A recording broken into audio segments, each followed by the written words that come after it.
अस्सलाम वालेकुम dear students, welcome to another video. आज की इस वीडियो में हम देखेंगे फ्यूचर परफेक्ट कंटिन्यूअस टेंस के बारे में। पहचान क्या है? ऐसे सेंटेंसेस, ऐसे फिक्रात जिनके आखिर पर रहा होगा, रही होगी, रहे होंगे आता है, वो फ्यूचर परफेक्ट कंटिन्यूअस टेंस के फिक्रे होते हैं। अब हमने पढ़ा था कि फ्यूचर कंटिन्यूअस टेंस के जो फिक्रात हैं उनके एंड पर भी रहा होगा, रही होगी, रहे होंगे आता है। लेकिन जो मेन फ़र्क है, इसमें जो मेन डिफरेंस है वो ये है कि हम फ्यूचर परफेक्ट कंटिन्यूअस टेंस में वक्त का जिक्र करते हैं, टाइम का। जैसे अगर हम एग्जांपल ले लें, वो 4 दिनों से स्कूल जा रहा होगा। वो 4 दिनों से स्कूल जा रहा होगा। अब एंड पर आ रहा है रहा होगा, मतलब फ्यूचर परफेक्ट कंटिन्यूअस टेंस का फिक्रा। अब एंड पर रहा होगा आ रहा है, ये भी तो हो सकता है कि ये फ्यूचर कंटिन्यूअस टेंस का फिक्रा हो, लेकिन अब इसमें हम देख सकते हैं कि 4 दिनों से मतलब टाइम का जिक्र आया है, तो इसका मतलब ये है कि ये फ्यूचर कंटिन्यूअस टेंस का फिक्रा नहीं बल्कि फ्यूचर परफेक्ट कंटिन्यूअस टेंस का फिक्रा है। सबसे पहले हम देखते हैं कि हमने पॉजिटिव सेंटेंसेस को इंग्लिश में कैसे ट्रांसलेट करना है। पॉजिटिव यानी कि मुस्बत फिक्रात। पॉजिटिव सेंटेंसेस को इंग्लिश में ट्रांसलेट करने के लिए सबसे पहले हम लिखेंगे सब्जेक्ट,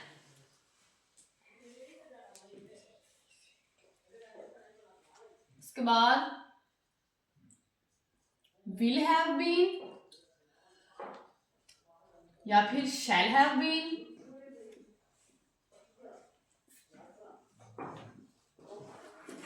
सबसे पहले सब्जेक्ट, देन हमने हेल्पिंग वर्ब इसमें ऐड करना है, विल हैव बीन या फिर शैल हैव बीन। उसके बाद हमने वर्ब की फोर्थ फॉर्म यूज करनी है, यानी कि वर्ब की फर्स्ट फॉर्म के साथ हमने आईएनजी का इजाफा करना है। क्यों? क्योंकि मैंने पहले बताया था कि अगर कंटिन्यूअस आ जाए, जहां भी चाहे फ्यूचर कंटिन्यूअस है, फ्यूचर परफेक्ट कंटिन्यूअस है, प्रेजेंट कंटिन्यूअस है, जहां भी कंटिन्यूअस आ जाता है, मतलब कोई काम जारी है, तो हमने हमेशा वर्ब की फोर्थ फॉर्म ही यूज करनी है।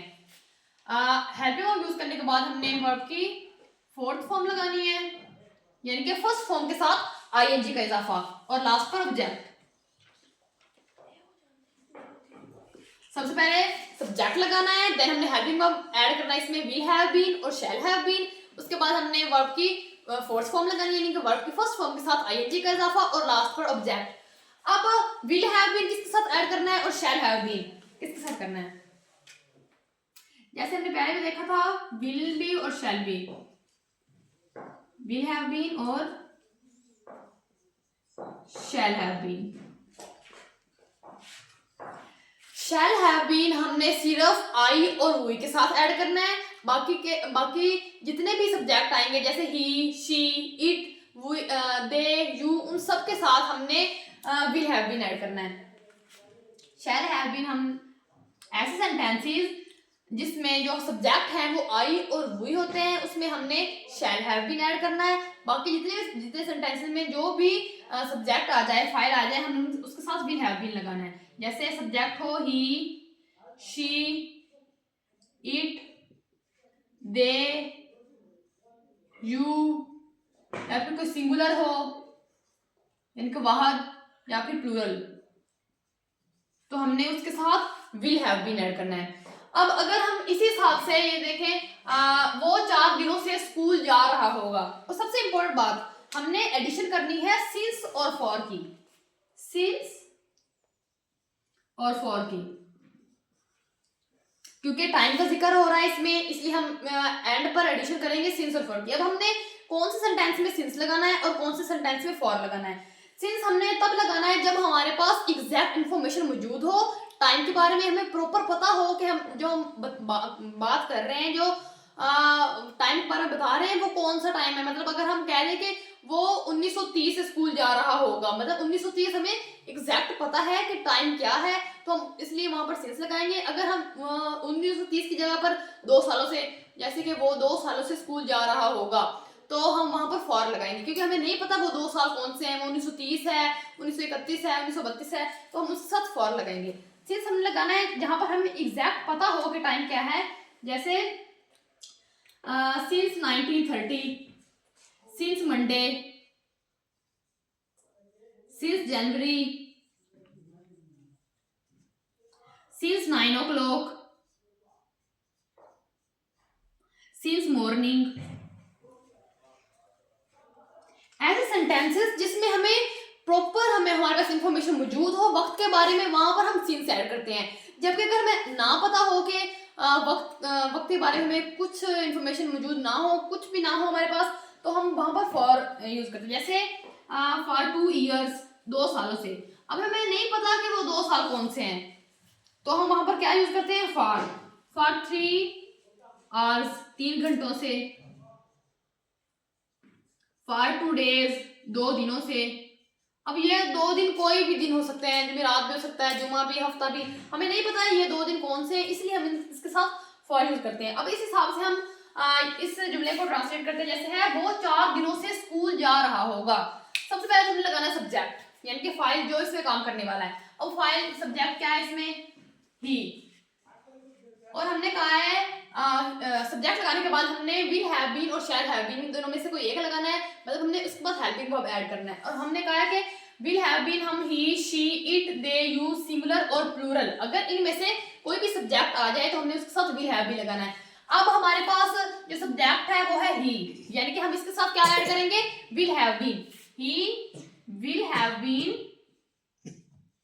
He will have been. अब जाने की इंग्लिश क्या होती है, गो। और हमने गो की फोर्थ फॉर्म यूज करनी है, यानी कि फर्स्ट फॉर्म के साथ आईएनजी का इजाफा करना है। He will have been going to school. और एंड पर हमने एडिशन करनी है सिंस या फॉर की। अब 4 दिनों से, हमें नहीं पता वो 4 दिन कौन से हैं, इसलिए हम इसके साथ फॉर लगाएंगे, ना कि सिंस। अगर 4 दिनों के बजाय यहाँ पर होता जुमे से, तो हमने सिंस लगाना था, क्योंकि हमें पता था कि वो दिन कौन सा है। लेकिन अब ये 4 दिनों से हमें नहीं मालूम कि ये 4 दिन कौन से हैं, तो हम क्या लगाएंगे यहाँ पर, for. He will have been going to school for 4 days। वो 4 दिनों से स्कूल जा रहा होगा। He will have been going to school for 4 days। Next है नेगेटिव सेंटेंस, यानी कि मनफी फिक्रात। हमने फ्यूचर परफेक्ट कंटीन्यूअस टेंस के नेगेटिव सेंटेंसेस को इंग्लिश में कैसे ट्रांसलेट करना है। नेगेटिव सेंटेंसेस को इंग्लिश में ट्रांसलेट करने के लिए सबसे पहले हमने लगाना है सब्जेक्ट, यानी कि जो फिक्रे में फाइल मौजूद होना है। सब्जेक्ट लगाने के बाद हमने विल नॉट हैव बीन और shall not have been. Will not have been या फिर शैल नॉट हैव बीन, इन दोनों में से कोई एक लगाना है, मतलब अपने सब्जेक्ट के हिसाब से। उसके बाद हमने वर्ब की फोर्थ फॉर्म यूज करनी है और लास्ट पर ऑब्जेक्ट। वर्ब की फोर्थ फॉर्म और लास्ट पर ऑब्जेक्ट। नेगेटिव सेंटेंस को इंग्लिश में ट्रांसलेट करने के लिए सबसे पहले हमने लगाना है सब्जेक्ट, देन हमने हेल्पिंग वर्ब जो इसमें ऐड करना है, उसमें नोट के इजाफा करना है, यानी कि विल नॉट हैव बीन या फिर shall not have been, subject के हिसाब से हमने लगाना है। उसके बाद हमने वर्ब की फोर्थ फॉर्म लगानी है, यानी कि वर्ब की फर्स्ट फॉर्म के साथ हमने आईएनजी का इजाफा करना है और लास्ट पर ऑब्जेक्ट लगाना है। और एंड पर हमें एडिशन करनी है सिंस और फॉर की। नेगेटिव सेंटेंसेस में भी हमने सिंस और फॉर की एडिशन करनी है। जैसे एग्जांपल देख लेते हैं।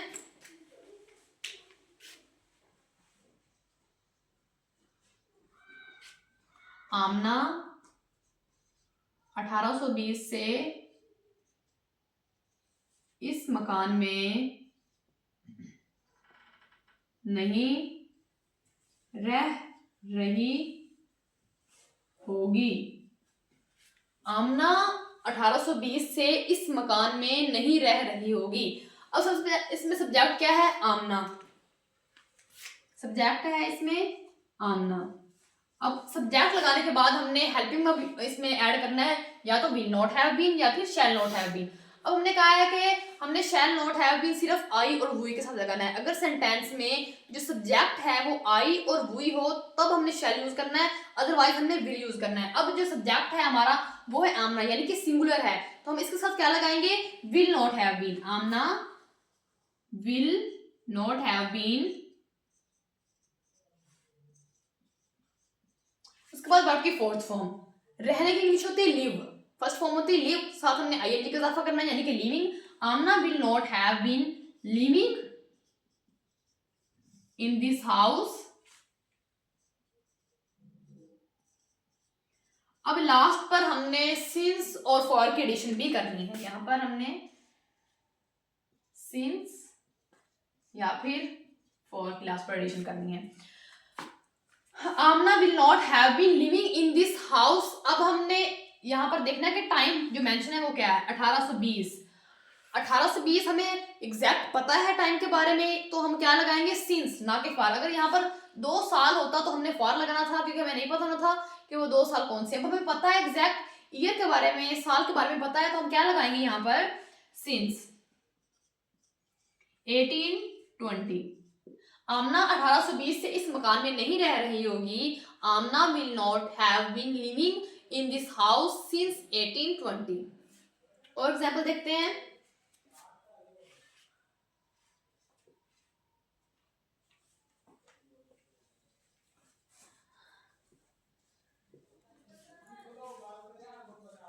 हम 2 दिनों से खाना नहीं पका रहे होंगे।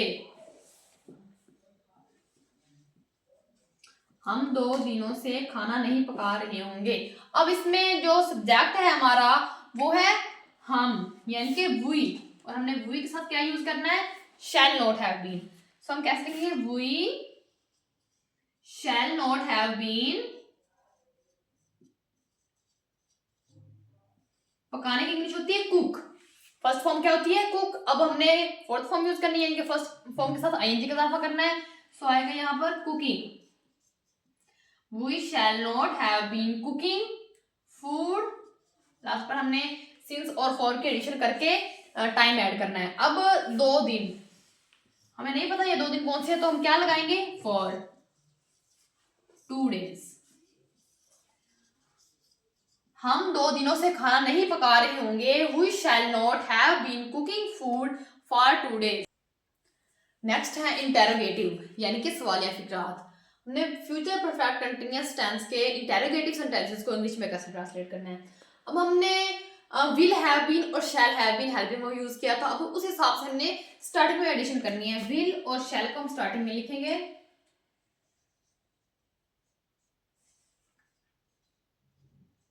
उसके बाद हम सब्जेक्ट ऐड करेंगे।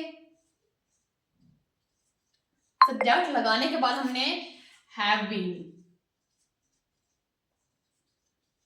इसके बाद वर्ब की फोर्थ फॉर्म और लास्ट पर ऑब्जेक्ट। सबसे पहले हमने विल और शैल को स्टार्टिंग में ऐड करना है, उसके बाद हमने सब्जेक्ट लगाना है, देन हमने हैव बीन लगाना है, फिर वर्ब की फोर्थ फॉर्म और लास्ट पर ऑब्जेक्ट। जैसे एग्जांपल्स देखते हैं, और फिर हमने यहाँ पर सिंस और फॉर की एडिशन करनी है। एग्जांपल्स देखते हैं।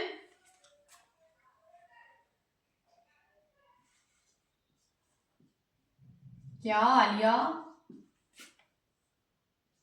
2022 से इस मकान में रह रही होगी।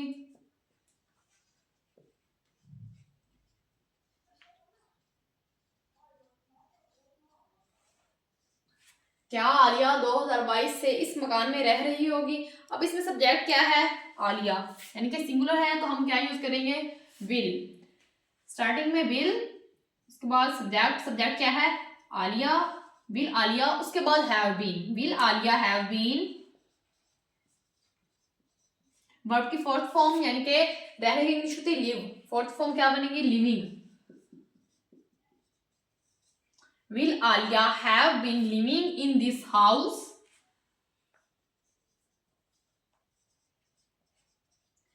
दो 2022 है, यानी कि हमें ईयर का पता है, तो हम क्या लगाएंगे, सिंस 2022। क्या आलिया 2022 से इस मकान में रह रही होगी। Will Alia have been living in this house since 2022। और एग्जाम्पल देखते हैं हम।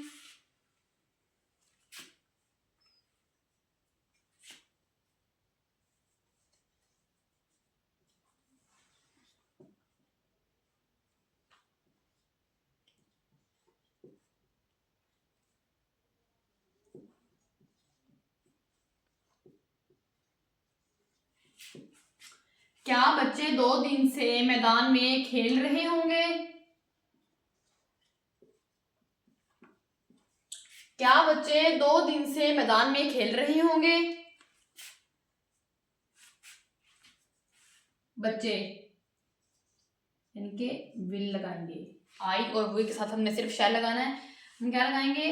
विल चिल्ड्रन, यानी कि हमने उसके पास सब्जेक्ट लगाना है। Then have been, will children have been खेलेंगे, नीचे होती है play, fourth form playing, will children have been playing in ground. 2 दिन आया है, यानी कि हमें टाइम के बारे में हमारे पास एग्जैक्ट इंफॉर्मेशन मौजूद नहीं है, तो हम क्या लगाएंगे? For 2 days।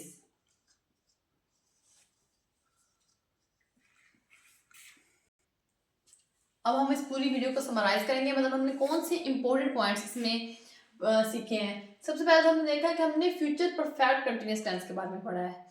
उसके बाद पहचान क्या थी कि उर्दू फिक्रात के आखिर पर रहा होगा, रही होगी, रहे होंगे आता है। शर्त इसमें ये थी कि इसमें वक्त का जिक्र होता है। जो हमारे पास फ्यूचर कंटिन्यूअस टेंस था उसमें भी उर्दू फिक्रात के आखिर पर रहा होगा, रही होगी, रहे होंगे आता है, लेकिन उसमें वक्त का कोई जिक्र नहीं था। अगर वक्त का जिक्र हो और उर्दू फिक्रात के आखिर पर रहा होगा, रही होगी, रहे होंगे आए, इनमें से कोई भी एक वर्ड आ जाए तो वो फ्यूचर परफेक्ट कंटिन्यूअस टेंस का जिक्र होता है। उसके बाद हमने देखा कि हमने हेल्पिंग वर्ब कौन सा यूज किया है इसमें।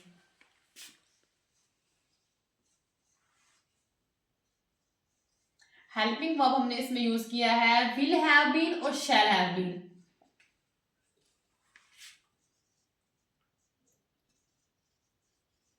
विल हैव बीन या फिर shall have been. Will have been या फिर शैल हैव बीन। अब ये हमने विल हैव बीन और शैल हैव बीन सब्जेक्ट के हिसाब से लगाना है। अगर सेंटेंस में जो हमारा सब्जेक्ट है वो आई और वी, इन दोनों में से कोई एक हो तो हमने शैल हैव बीन लगाना है। अदरवाइज कोई भी सब्जेक्ट हो सेंटेंस में तो हमने उसके साथ विल हैव बीन लगाना है। उसके बाद हमने वर्ब की कौन सी फॉर्म यूज की इसमें?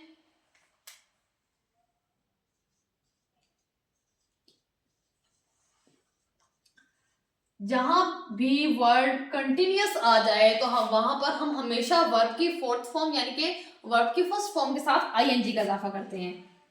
वर्ब की हमने फोर्थ फॉर्म यूज की, यानी कि वर्ब फर्स्ट फॉर्म के साथ हमने आईएनजी का इजाफा किया। आज की वीडियो के लिए बस इतना ही। नेक्स्ट वीडियोस देखने के लिए मेरे चैनल को सब्सक्राइब करें। शुक्रिया, अल्लाह हाफिज।